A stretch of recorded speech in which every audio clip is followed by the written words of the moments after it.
सभी साथियों को रमा एकादशी की बहुत बहुत शुभकामनाएं। रमा एकादशी एक अत्यंत शुभ और पवित्र एकादशी है जो कार्तिक मास के कृष्ण पक्ष में आती है। इस दिन भगवान विष्णु और उनकी अर्धांगिनी माता लक्ष्मी रमा देवी की संयुक्त पूजा की जाती है। मान्यता है कि जो व्यक्ति पूरे श्रद्धा और भक्ति भाव से इस व्रत को करता है उसे माता लक्ष्मी की कृपा प्राप्त होती है और भगवान विष्णु स्वयं उसके जीवन से दुख दरिद्रता को दूर कर देते हैं। प्रिय साथियों, कथा को अंत तक अवश्य सुने क्योंकि यही रमा एकादशी व्रत आपके जीवन की दशा और दिशा दोनों बदल दे। रमा एकादशी की कृपा प्राप्त करने के लिए कमेंट में जय मां रमा एकादशी अवश्य लिखें। अब प्रारंभ करते हैं रमा एकादशी की यह दिव्य कथा। बहुत समय पहले की बात है। गोकुल के पास एक गांव था, शिवपुरी। भले ही नाम शिवपुरी था, पर गांव की आत्मा बसती थी वहां के पुराने पीपल छांव वाले लक्ष्मी नारायण मंदिर में। इसी गांव में रहती थी राधा मां। बस नाम की मां थी, अंदर से तो ममता का अथाह सागर थी। पूरी देह पर जीर्णता की परत चढ़ चुकी थी, पर आंखें थीं कि आज भी अपने बेटे की सुनहरी तस्वीर लिए बैठी थीं।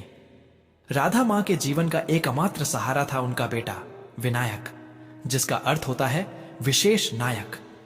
और वह था भी विशेष, होनहार, महत्वाकांक्षी और खुली आंखों से सपने देखने वाला। परदेश की धरती पर सफलता की चाहत ने उसे गांव की पगडंडियों से दूर बुला लिया था। मां, मैं जाऊंगा, पैसा कमाऊंगा, इतना कमाऊंगा कि तुमको कभी किसी के आगे हाथ न फैलाना पड़े, विनायक ने आज से 20 साल पहले कहा था। राधा मां ने उस दिन अपने कलेजे के टुकड़े को सीने से लगाकर कहा था, जा मेरे लाल, पर एक बात याद रखना, धन कमाना बुरा नहीं, पर धर्म और मां को कभी मत भूलना। तेरी राह सच्ची हो, बस यही कामना है। विनायक गया। शुरू में चिट्ठियां आती रहीं, कागज पर लिखा हुआ सूखा प्रेम। फिर पैसे का बोलबाला हुआ और कागज पर लिखा प्रेम धीरे धीरे डिजिटल संदेशों में बदल गया। और फिर एक दिन वह सब थम गया, जैसे किसी ने प्रेम की डोर बीच से काट दी हो। राधा मां ने शुरू के 5 साल तक हर डाकिया की आहट पर घर का दरवाजा खोला। हर रात दरवाजे पर कान लगाकर सुना, शायद यह मेरे विनायक के लौटने की पदचाप हो। लेकिन न तो कोई चिट्ठी आई और न ही विनायक लौटा। लोगों ने कहा, राधा भूल जा, परदेश की हवा ऐसी होती है कि अपने ही वतन की मिट्टी भूल जाते हैं लोग। तेरा बेटा अब साहेब बन गया होगा, उसे तेरी टूटी फूटी झोंपड़ी याद नहीं आती होगी। यह शब्द मां के हृदय को चीर जाते थे। वो चीख कर कहती, नहीं, मेरा विनायक ऐसा नहीं है। वो राह भटक गया होगा, पर वो मां का प्यार नहीं भूला होगा। एक मां का विश्वास कभी झूठा नहीं हो सकता, कभी नहीं। राधा मां की आंखों का पानी सूख गया था। अब उनकी आंखें आंसू नहीं बहाती थीं, बल्कि एक जलती हुई लगन को अपने अंदर संजोए रखती थीं। यह लगन थी प्रतीक्षा की। अब राधा मां का जीवन गांव के उस लक्ष्मी नारायण मंदिर के इर्द गिर्द सिमट गया था। लक्ष्मी जी को गांव में मां रमा कहा जाता था, क्योंकि वह रमा एकादशी की रात को विशेष रूप से पूजी जाती थीं। हर वर्ष कार्तिक मास की कृष्ण पक्ष की वह विशेष रात आती थी जब रमा एकादशी होती थी। यह व्रत धन के लिए नहीं, बल्कि जीवन की सही राह और धर्म के लिए रखा जाता था। राधा मां वर्षों से यह व्रत रखती आ रही थीं। उनका मानना था कि यदि विनायक धन के पीछे भागते भागते अपना धर्म भूल गया है तो केवल मां रमा ही उसे वापस सही राह पर ला सकती हैं। एकादशी का दिन राधा मां के लिए सिर्फ व्रत नहीं था, यह उनकी आत्मा का वार्षिक पुनर्जीवन था। बाकी दिन तो वह बस जीने के लिए जीती थीं, पर एकादशी की रात वह अपनी संपूर्ण शक्ति और आस्था को मंदिर के एक छोटे से मिट्टी के दिए में उड़ेल देती थीं। आज उस विरह को 20 वर्ष बीत चुके थे। 20 वर्ष, 20 रमा एकादशियां राधा मां ने अकेले काटी थीं। गांव के लोग कहते, मां, अब तो तुम्हारी कमर झुक गई है, अब दीप जलाना छोड़ दो, विनायक तो अब अपनी नई दुनिया में होगा। मां की आवाज में एक अजीब सा दृढ़ संकल्प होता, जब तक यह बूढ़ी देह चल रही है दीप जलेगा। यह दीप केवल तेल का नहीं है, यह मेरी ममता का उजाला है, और मेरी ममता की डोर विनायक को एक दिन खींच लाएगी, जरूर खींच लाएगी। एकादशी की शाम मां अपने घर का सारा काम काज निपटाती। उस दिन वह कुछ नहीं खाती थी, पानी तक नहीं। वह शुद्ध घी का एक बड़ा दिया तैयार करती थी। यह दिया मामूली नहीं होता था। इसमें वह इतनी रुई डालती थी कि वह रात भर बिना तेल खत्म हुए जलता रहे। रात के ठीक 12 बजे, जब सारा गांव गहरी नींद में होता था, ठंड हवा चलती थी और ओस की बूंदें घास पर जम जाती थीं, तब राधा मां लाठी के सहारे मंदिर पहुंचती थी। मंदिर का दरवाजा पुराना था। खोलने पर कींच की आवाज आती थी जो उस सुनसान रात में चीख सी लगती थी। अंदर लक्ष्मी नारायण की प्रतिमा पर चांदनी की हल्की रोशनी पड़ती थी। मां घुटनों के बल बैठ जाती थीं। उनका शरीर कांपता था, पर उनकी आस्था हिमालय से भी ज्यादा अटल थी। वह दिए को अपने आंचल में छुपाकर लाती थीं, ताकि हवा से बुझ न जाए। मंदिर के गर्भगृह में मां रमा की प्रतिमा के ठीक सामने वह दीप रखती थीं। फिर अपनी टूटी फूटी आवाज में वह वर्षों पुरानी प्रार्थना दोहराती थीं। उनकी आंखें अब सूख चुकी थीं, पर उनके हृदय का हर स्पंदन रो रहा था। मां रमा, ओ जगत जननी, तू धन की देवी है, तू ऐश्वर्य की देवी है। तूने ही मेरे बेटे को परदेश भेजा था उस मायावी धन के पीछे। लेकिन हे मां, यह धन और वैभव का रास्ता धर्म का रास्ता नहीं है। मेरा विनायक सुख में तो है, पर शायद शांति में नहीं। मां, उनकी आवाज कांप जाती थी और वह प्रतिमा के सामने अपना झुका हुआ माथा ऐसे टेकती मानो अपना सारा बोझ मां के चरणों में रख रही हो। मां रमा, मेरे बेटे को सही राह दिखाना, उसे याद दिलाना कि उसकी जड़ें कहां हैं। उसे याद दिलाना कि धर्म से बड़ा कोई धन नहीं। अगर वो राह भूल गया है तो तू उसे जबरदस्ती घर भेज दे। बस एक बार मैं उसे देख लूं, बस एक बार, ताकि मैं चैन से आंखें मूंद सकूं। वह प्रार्थना में इतना डूब जाती थीं कि उन्हें सर्दी, भूख या देह का दर्द महसूस नहीं होता था। यह 20वीं रमा एकादशी थी। मां को लगा कि शायद यह उनकी आखिरी एकादशी हो। उनकी सांसें भारी थीं और शरीर अब सचमुच जवाब दे रहा था। क्या इस बार भी यह दीप यूं ही जलेगा और मेरे विनायक का रास्ता नहीं रोशन कर पाएगा? यह विचार आते ही उनकी आंखों से पहली बार 20 वर्षों बाद गर्म आंसू लुढ़क पड़े। उन्होंने दीप जलाया। घी की सुनहरी लौ मंदिर के भीतर की उदासी को चीरती हुई ऊपर उठी। मां ने हाथ जोड़े। मां रमा, अब जो भी करना है तुझे करना है। और फिर वह दीप को देखती रही, टकटकी लगाए। यह दीप नहीं था, यह विनायक के लिए उनके हृदय का जलता हुआ यज्ञ कुंड था। मां थककर मंदिर के खंभे का सहारा लेकर बैठ गईं। बाहर सर्द हवा और पत्तों की सरसराहट थी। मां आंखें बंद करके बस दीप की लौ में मां रमा का तेज महसूस करने की कोशिश कर रही थी। इधर गांव में मां की प्रतीक्षा जल रही थी, उधर विनायक, जिसे अब निखिल राय के नाम से जाना जाता था, परदेश की सबसे ऊंची इमारतों में रहता था। उसके पास नाम था, पैसा था, दुनिया की हर सुविधा थी। वह सफल था जैसा कि दुनिया मानती है। लेकिन विनायक नहीं, निखिल राय भीतर से खोखला था। विदेश में विनायक ने अपनी पहचान बदली थी। वह अपने गांव, अपनी मां और अपने साधारण अतीत से दूर भागना चाहता था। उसने सफलता का एक सुनहरी पिंजरा बना लिया था, पर उस पिंजरे के अंदर वह खुद कैद था। पिछले कुछ वर्षों से ठीक कार्तिक महीने में उसे एक अजीब बेचैनी महसूस होती थी। यह बेचैनी किसी बिजनेस लॉस की नहीं थी, यह आत्मा का दर्द था। वह जिस आलीशान पेंटा हाउस में रहता था, वहां रात को भी तेज रोशनी रहती थी, पर विनायक के भीतर अंधेरा बढ़ता जा रहा था। उसे नींद नहीं आती थी। महंगे विदेशी इत्रों की महक में भी उसे अपने गांव की मिट्टी की सौंधी खुशबू आती थी। उसे याद आता था, मां, मैं जाऊंगा। और मां का जवाब, तेरी राह सच्ची हो, बस यही कामना है। राह? क्या उसकी राह सच्ची थी? उसने सिर के पैसा कमाया था, पर शांति खो दी थी। उसने अपनी जड़ें काट डाली थीं। 20 साल उसने मुड़कर अपनी मां को एक कॉल तक नहीं किया। वह शर्मिंदा था, पर इस शर्म को उसने अहंकार और व्यस्तता की मोटी चादर में लपेट दिया था।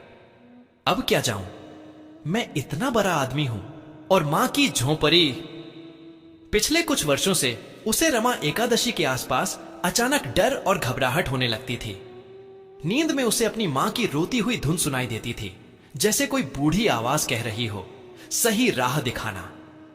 इस वर्ष की रमा एकादशी आ रही थी और विनायक की हालत बद से बदतर हो चुकी थी। उसकी नींद उचट गई थी। उसे हर जगह एक उदास चेहरा दिखाई दे रहा था। उसकी बूढ़ी मां का चेहरा, जिसके माथे पर चिंता की झुर्रियां थीं। वह रात उसी रमा एकादशी की रात थी जब गांव के मंदिर में राधा मां दीप जलाकर बैठी थी। विनायक अपने कमरे में बैठा था। बाहर का तापमान 0 से नीचे था, पर उसे पसीना आ रहा था। उसने दरवाजा बंद कर रखा था, पर उसे बार बार लग रहा था कि कोई उसके दरवाजे पर खड़ा है, जो उसे भीतर से खींच रहा है। यह क्या हो रहा है मुझे? वह चीख पड़ा। क्या मैं पागल हो रहा हूं? मेरे पास सब है, फिर यह बेचैनी क्यों? अचानक उसके मन में एक स्पष्ट तीखी आवाज गूंजी, जैसे किसी ने उसे जोर से थप्पड़ मारा हो। तू सब भूल गया। तूने अपने धर्म को बेच दिया। तूने अपनी जननी को भुला दिया। जिस राह पर तू चल रहा है वह अंततः विनाश की ओर जाती है। विनायक का शरीर थरथरा उठा। यह आवाज उसके भीतर से नहीं, बल्कि किसी बाहरी अलौकिक शक्ति की थी। उसे लगा जैसे उसे कोई अदृश्य प्रचंड शक्ति उठाकर फेंक देगी। वह चीखकर कुर्सी से गिर पड़ा। उसे अचानक महसूस हुआ कि वह सिर्फ एक शरीर नहीं है, वह एक भटकी हुई आत्मा है। उसके हाथ कांप रहे थे। यह शक्ति, यह मुझे क्या करने को कह रही है? उसे लगा जैसे उसके कानों में गांव के मंदिर की घंटी की मंद आवाज आ रही है। उसके हृदय में मां की प्रार्थना का दर्द उतर रहा था। उसे अचानक स्पष्ट रूप से महसूस हुआ, उसे घर जाना होगा, अभी, इसी क्षण। यह विचार सिर्फ एक विचार नहीं था, यह एक आदेश था, एक ऐसी शक्ति का आदेश जिसे वह टाल नहीं सकता था। उसके सारे तर्क, उसकी व्यस्तता, उसकी प्रतिष्ठा, उसकी शर्म, सब धराम से गिर पड़े। विनायक झट से उठा। उसने अपना कोट उठाया। उसका दिमाग काम करना बंद कर चुका था। वह पूरी तरह से एक अनजान शक्ति के वश में था। वह उसी रात बिना किसी को बताए अपनी सारी दौलत, अपना सारा वैभव छोड़कर भारत की पहली उड़ान पकड़ने के लिए निकल पड़ा। वह बेसुध था। उसे सिर्फ इतना पता था कि उसे उस स्थान पर पहुंचना है जहां वह 20 साल पहले मां को छोड़कर आया था। वह अब निखिल राय नहीं था, वह राधा मां का विनायक था, एक भटका हुआ पुत्र जो घर लौट रहा था। शिवपुरी गांव पर रात का गहरा सन्नाटा पसरा था। रमा एकादशी की रात सर्दी अपने चरम पर थी। लक्ष्मी नारायण मंदिर में राधा मां अब भी बैठी थीं। दीप की लौ धीरे धीरे शांत हो रही थी। घी अंतिम सांसें ले रहा था। मां की आंखों में अब एक शांत स्वीकार था। ठीक है मां रमा, अगर मेरे भाग्य में विनायक को देखना नहीं लिखा है तो यही सही। तूने मेरे दीप को तो स्वीकार किया। उन्हें लगा कि अब उन्हें उठना चाहिए। उनका शरीर पूरी तरह से अकड़ चुका था। वह लाठी पकड़कर धीरे धीरे उठी। उन्होंने दीप की अंतिम लौ को एकटक देखा। अगले साल अगर जीती रही तो फिर आऊंगी, उन्होंने धीरे से कहा। उनकी आवाज में वर्षों पुराना दर्द था। वह मुड़ी और ठिठक गई। उन्हें लगा जैसे मंदिर के गर्भगृह में मां रमा की प्रतिमा से एक अद्भुत सुनहरी आभा निकल रही है। वह आभा सीधी उस दीप की लौ से झुर रही थी जो अब बुझने की कगार पर था। मां ने आंखें मींची। हांफते हुए उन्होंने दरवाजे की ओर कदम बढ़ाए। तभी उस घनघोर शांति में एक आवाज गूंजी, ठक ठक ठक। मंदिर के बाहर दरवाजे पर किसी ने दस्तक दी थी। आधी रात इस टूटे फूटे मंदिर पर कौन दस्तक दे रहा है? राधा मां का हृदय एक पल के लिए धड़कना भूल गया। उन्होंने लाठी जमीन पर पटक दी। उनके शरीर में अचानक 20 साल पुरानी शक्ति आ गई थी। उन्होंने सोचा, भूत प्रेत होगा, इतनी रात को यहां कौन आ सकता है? फिर उनके कानों में मां रमा की प्रतिमा से आती एक धीमी मधुर ध्वनि गूंजी, उठ मेरी बेटी, मैंने तेरी प्रार्थना सुन ली है। राधा मां लड़खड़ाते हुए दरवाजे तक पहुंची। उनके हाथ कांप रहे थे। उन्होंने धीरे से दरवाजे की पुरानी कुंडी खोली। दरवाजा खोलते ही ठंडी हवा का एक झोंका मंदिर के भीतर आया और वह बुझता हुआ दीप एक पल के लिए जोर से भभक उठा। सामने घना अंधेरा था। राधा मां की आंखें उस अंधेरे को भेदने की कोशिश कर रही थीं। और फिर उस अंधेरे से उभरकर एक आकृति सामने आई। एक ऐसा आदमी जो थका हुआ था, जिसके कपड़े गंदे थे, जिसने दुनिया की सबसे बेहतरीन पोशाक पहनी थी, पर उसके चेहरे पर धूल और पश्चाताप की परत थी। वो आदमी विनायक, वह वहीं मंदिर के दरवाजे पर जमीन पर घुटनों के बल बैठ गया। उसका शरीर पूरी तरह से भीगा हुआ था, शायद थकान और आंसुओं से। राधा मां ने देखा, उनका विनायक 20 साल के बाद। उनकी आंखों में न तो खुशी थी न आश्चर्य, सिर्फ एक अथाह शांति थी। विनायक ने अपना सिर मां के चरणों में रख दिया। उसके हिचकियों की आवाज में पूरे मंदिर का मौन टूट गया। मां, मां, उसकी आवाज टूटी हुई थी। मुझे माफ कर दो मां, मैं पापी हूं, मैं सब भूल गया था, सब कुछ। मेरी राह गलत हो गई थी। वह फूट फूट कर रो रहा था। 20 साल की सफलता का अहंकार, 20 साल की कठोरता, सब आंसुओं में बह रहा था। मां, मैं नहीं आना चाहता था। मुझे याद नहीं था कि एकादशी है। मैं तो अपनी दुनिया में मस्त था। पर किसी शक्ति ने मुझे मजबूर किया। मुझे एक पल की भी शांति नहीं मिल रही थी। मुझे लगा अगर मैं भारत नहीं लौटता तो मैं पागल हो जाऊंगा। मुझे लगा जैसे कोई अदृश्य हाथ मेरा कॉलर पकड़कर यहां खींच लाया है। विनायक का शरीर अभी भी कांप रहा था। उसे लगा जैसे वह अभी भी उस अज्ञात शक्ति की प्रचंडता महसूस कर रहा है, जिसने उसे हजारों मील का सफर तय करने पर विवश कर दिया था। राधा मां ने धीरे से अपने बेटे के सिर पर हाथ रखा। वह हाथ जो अब सिर्फ हड्डियों का ढांचा था, विनायक के सिर पर पड़ते ही उसे 20 साल पुरानी गर्माहट महसूस हुई। मां ने बेटे को उठाया। उन्होंने उसकी धूल भरी पगड़ी हटाई। विनायक की आंखों में पश्चाताप का सैलाब था। वह रोते हुए बोला, किस शक्ति ने? मां, मुझे बताओ। मुझे एक पल चैन नहीं लेने दिया। मैं विदेश में भी शांति से नहीं सो पाया। यह कौन सी शक्ति थी जिसने मुझे घर लौटने पर विवश किया? राधा मां ने अपने पुत्र के चेहरे को धीरे से सहलाया। उनकी आंखों में अब एक निर्मल मुस्कान थी, वह मुस्कान जो 20 साल के तप के बाद पैदा हुई थी। उन्होंने बाहर फैली हुई सर्द हवा को देखा और फिर मंदिर के भीतर जलते, जीवन पाते उस दीप की ओर देखा जो अब पूर्ण रूप से दमक रहा था। उनकी आवाज में कोई शिकायत नहीं थी, बस अमृत सी शीतलता थी। वो शक्ति मां रमा की थी, मेरे लाल। विनायक ने आंखें फाड़कर मां को देखा।